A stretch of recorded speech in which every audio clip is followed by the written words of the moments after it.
My skill acquisition is solar panel, solar installation and phone repair. And we also fix lights like lantern. He started smoking at the early stage, which any responsible parent will not like to see his children doing that. By coming to this foundation, he has really changed. What he has trained here, we promise to at least to support him in any way as parents. I was someone who came from broken home, and I live a kind of a life that someone can see me and cannot learn anything. But as I came in, everything changed about my life. I learned skill, tailoring, which now I can be able to sew some clothes. And there are challenges. Challenges with health, challenges even with feeding. But some of them persevere. It gives us an understanding that they really need help. And so it motivates some of us to continue to look for help wherever we can get. Drug use is a great problem, especially in this country. Comparable to global standards, we are almost flagging at 3 times, what is obtainable out there. And so all hands need to be on deck to fight this menace. And fighting it would mean reducing access to these drugs, making sure that treatment centers are affordable. Government should begin to think about that. Mainstreaming mental health into our primary health care, hospitals within the communities, so that people who use drugs can walk into these facilities even when they're ill and discuss their social issues.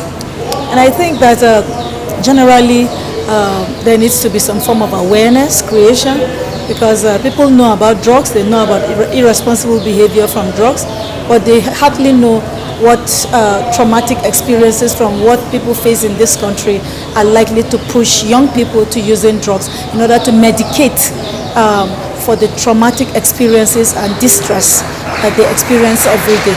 When I listened to the keynote speaker, as she mentioned about us having less than 300 psychiatrists to cater for over 200 million people in Nigeria, that is a serious gap.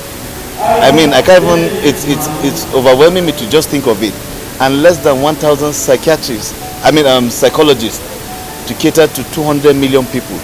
That is, if I to be an exaggeration, if you say that's a drop in the ocean, that is nothing in the ocean.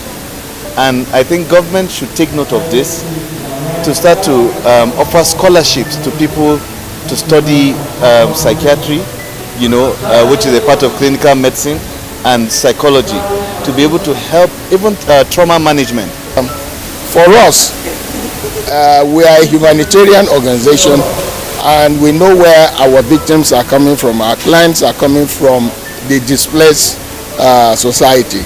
And so to afford to keep themselves is still another thing, is one thing. And then to bring them here, you have to look for resources to be able to keep them, and it's not easy. But kudos to our donors who have kept that faith and helped us up to this point. My joy is that people partner with us, organizations partner with us, and we thank God for the family of Jang for giving us this facility. We couldn't have afforded a place like this. I'm so excited, and as a family, we really appreciate this wonderful initiative, and we thank the Stefanos Foundation, the NGO that took our children to train them.